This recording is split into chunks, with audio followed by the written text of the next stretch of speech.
Il y a risque qu'un nouveau front s'ouvre après la chute de Bunyakiri. Nous pouvons dire que l'axe Walikale peut avoir le chaud dans les jours à venir. Bonjour, bonsoir. Nous vous saluons de partout. Vous êtes en train de nous suivre. Nous sommes le 3 décembre 2025. Demain, jeudi, c'est le jour J pour la signature.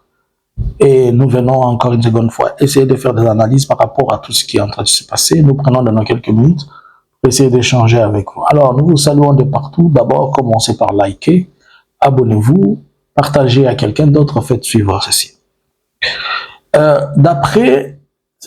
D'abord, nous voulons vous confirmer que le président de la République est déjà arrivé aux USA pour la manifestation de demain, qui demeure un événement aussi important pour le pays et pour le reste.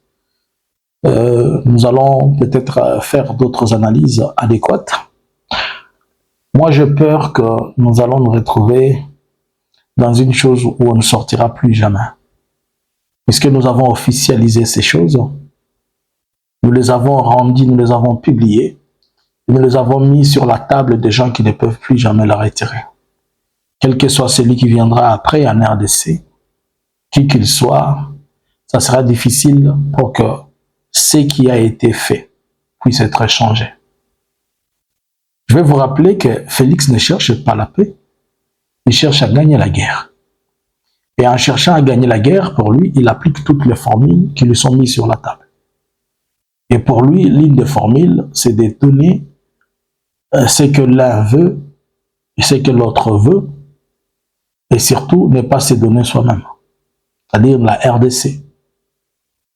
On devait d'abord gagner la paix, et on cherchera plus tard comment gagner la guerre. Mais lui veut gagner la guerre, il oublie que la paix, elle est primordiale. La paix, c'est pas ce que le voisin nous donne. La paix, c'est d'abord avec nous-mêmes. Et c'est d'abord avec nous-mêmes qu'on devait avoir la paix. Et après, on va chercher comment gagner la guerre. Et après avoir gagné la guerre, ou après avoir fait la guerre, ou dans la guerre, ou pendant la guerre, nous pourrions savoir comment régler la question de nos voisins, ou soit les régler ensemble, privilégier les voisins et privilégier l'intérieur. La guerre la plus mauvaise, c'est celle que font les Congolais, c'est pas ce que le Rwandais fait. Croire qu'on est capable de pouvoir mater tout le monde et de voir qu'il y a des gens qui vont se taire puisque vous avez une influence à Kinshasa et tout ça, c'est de l'utopie. Moi, je pense que nous sommes entrés dans un trou noir et il sera difficile un jour de nous en sortir. Alors, qu'est-ce qui se passe sur les lignes de front? Là, nous sommes sur l'axe qui va vers Chabunda, sur cet axe-là.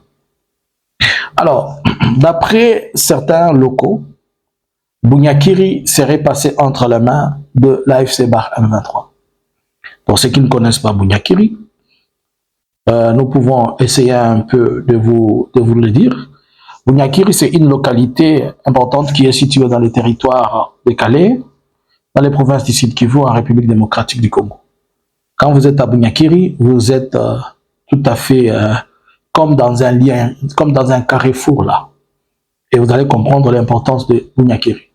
La population, elle est majoritairement, elle parle Avu, Mashi, Kirega et autres. Quand on parle de Bunyakiri, on voit facilement l'or, on voit le coltan, on voit la castérite, on voit tout ça. Ce sont des choses qu'on retrouve à Bunyakiri. On peut situer Bunyakiri au plus ou moins 80 km de Bukavu.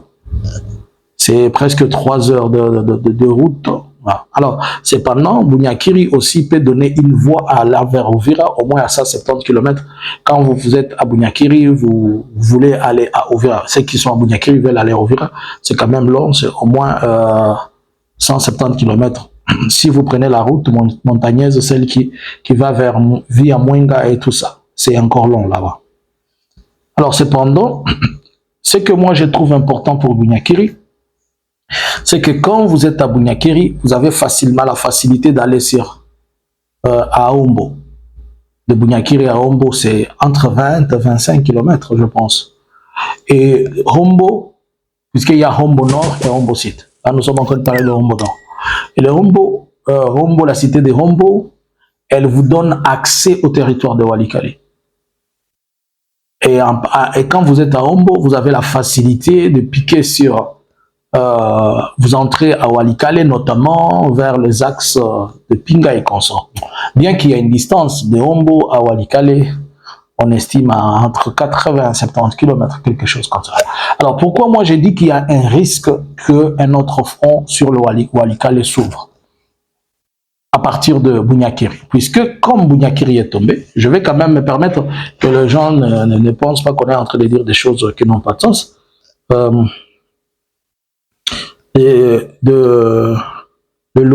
La population locale a pu reporter ça. Jambo kabisa. Na mimi ndio Dorika, kwetu ni Vitale, ni Bunyakiri. Hewa ni vinakuwa vya nguvu na sisi tuko nakimbia. Bana repuse wazalendo wanashindwa kabisa. Wanafanya hapo yote mimi vinashindikana. Walianza depuis jana.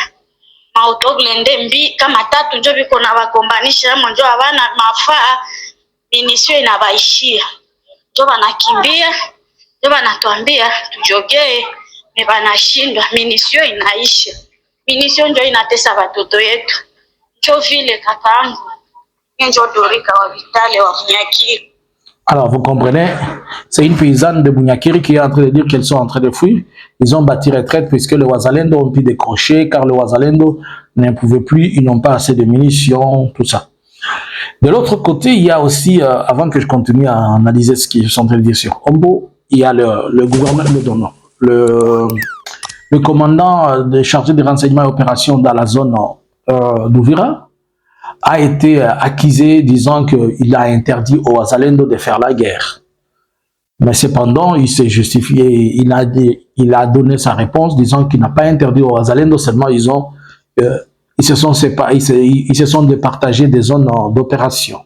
Et ils sont dans la route principale avec le Burundi et le Wazalendo, dont on les a demandé d'aller dans les hauts plateaux. Mais déjà hier, nous avons appris qu'un groupe de Burundais avait bâti retraite et rentré vers chez lui, le Burundais qui était dans l'axe de Katogota. Ils étaient obligés de pouvoir rentrer. Et là, moi, je commence à avoir peur que la pression qui est là, Ouvira est en train de se voir comment il est en train de tomber. Mais moi, je suis en train de me dire, si on fermait la frontière, ça va être compliqué. Il y a beaucoup de scénarios, de choses qui peuvent se passer, mais je pense que si on ne gère pas très bien cette situation, on risque, comme je l'avais dit précédemment, de se retrouver dans la même situation que 1994.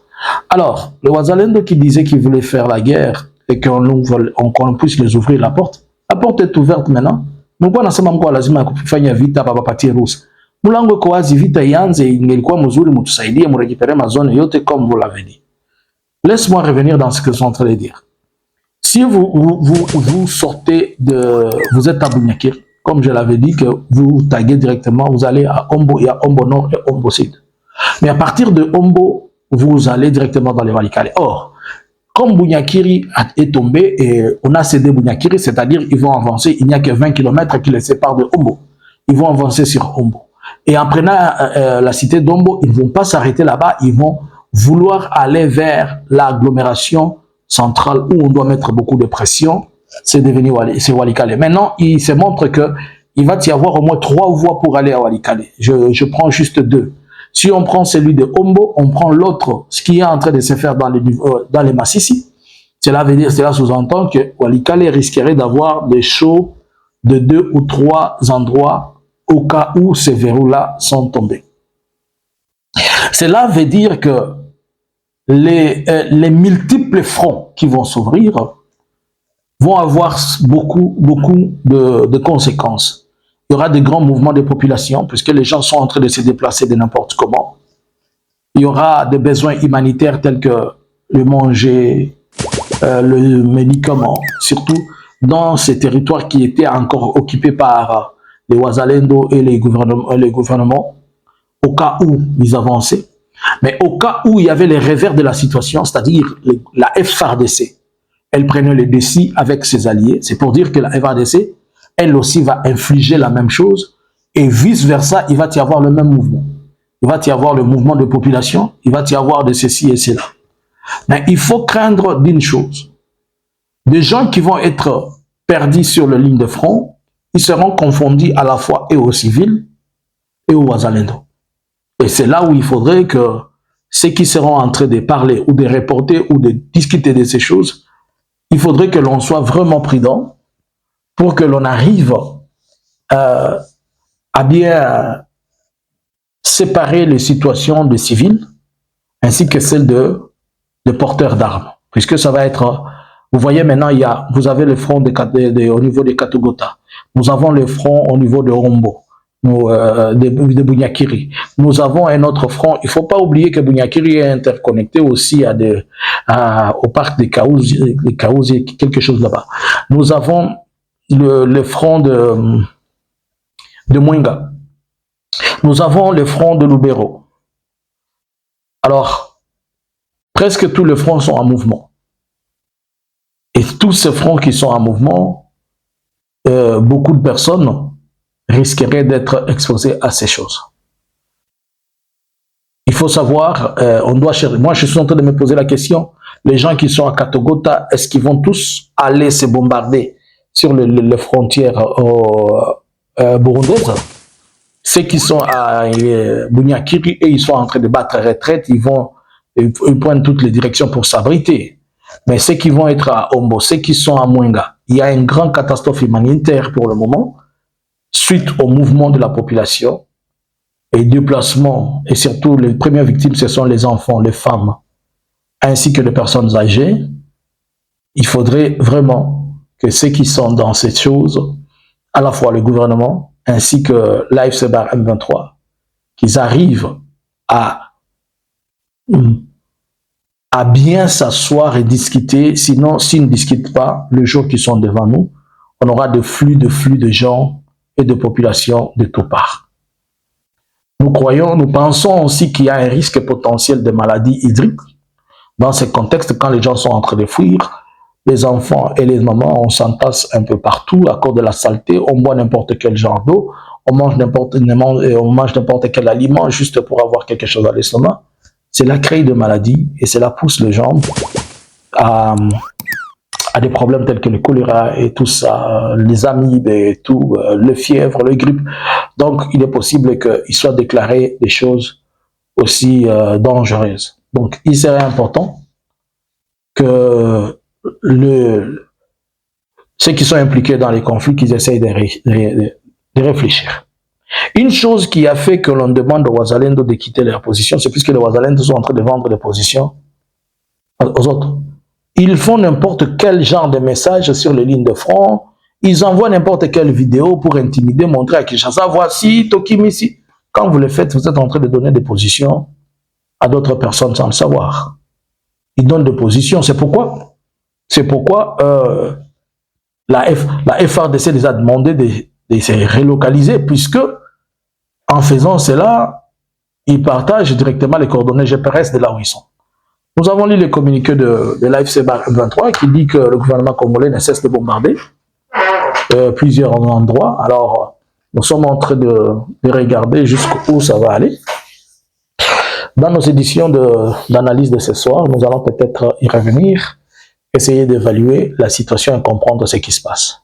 Pour le moment, la situation, elle est un peu tendue un peu partout. Moi, en tout cas, je vois un risque de voir Walikale devenir aussi entouré de feu dans les jours qui sont devant nous. Que pensez-vous?